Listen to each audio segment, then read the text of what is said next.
Hey folks, imagine you're out on a chilly evening hunting with a buddy, and you've both just spotted something moving in the dark. Your friend pulls out a thermal monocular, flips a switch, and instantly you both can see a clear heat signature. No more guessing if it's a deer or a stray raccoon. That moment of certainty is exactly why a lot of people pause before spending on a thermal device. You don't want to drop a few $100s on something that looks good on paper but feels useless in the field. Link is in the description if you want to check the product details on Amazon. So let's walk through why the SIG SAUER Echo MV35 might be the right fit for you, and when it probably isn't. First off, the biggest hesitation most buyers have is whether a monocular will actually give you the resolution and range you need for everyday use, whether that's hunting, wildlife observation, or even nighttime security patrols. The Echo MV35 boasts a 216x magnification range and a 35mm lens, which sounds like a lot of power, but the real test is how it handles under real conditions like when there's light fog, a canopy of leaves, or just plain cold air that can fog up optics.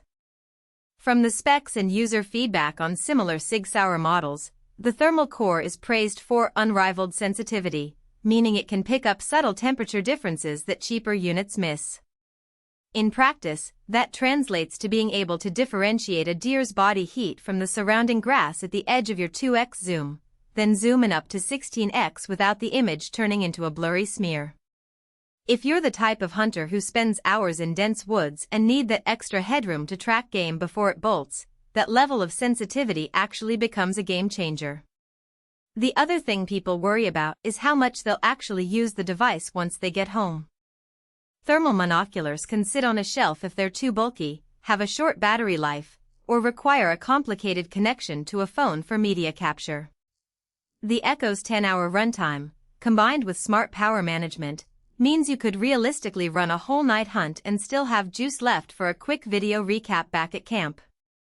The waterproof IP67 rating also handles a rainy drizzle or a splash from a creek without skipping a beat, so you're not forced to hide the device in a dry bag every time you cross water. That durability factor is critical for anyone who expects to trek through varied terrain. If you're just looking for a backyard observation tool, you might not need that level of ruggedness and could save a bit by going with a less robust unit. Now, let's talk about the practical strengths that show up when you actually hold the Echo in your hands. The OLED display is fully customizable with 8 color palettes, which may sound like a gimmick, but in low-light environments the ability to switch between a high-contrast white and black mode versus a more muted green palette can reduce eye strain. I've seen hunters mention that after a few hours, the glare from a bright background can be tiring, so being able to tweak the display on the fly feels like a subtle but real benefit. The real-time photo and video capture integrates with SIG SAUER's BDX 2.0 mobile app. What that does for you is let you instantly tag a sighting, add GPS coordinates, and share a short clip with a hunting partner or a wildlife research group, all without pulling out a separate camera. For folks who love documentation, that built-in workflow can replace a separate GoPro or smartphone that you'd otherwise have to rig onto your scope.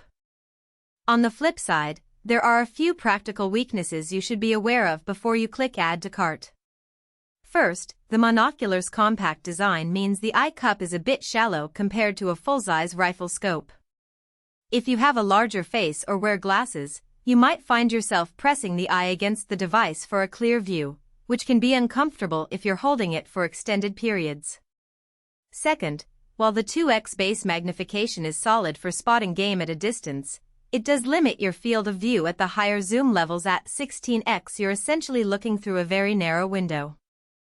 That can make it harder to keep moving subjects in frame, especially if they're darting through brush. Finally, the reliance on the BDX 2.0 app means you're tethered to a smartphone to get the full photo-video suite.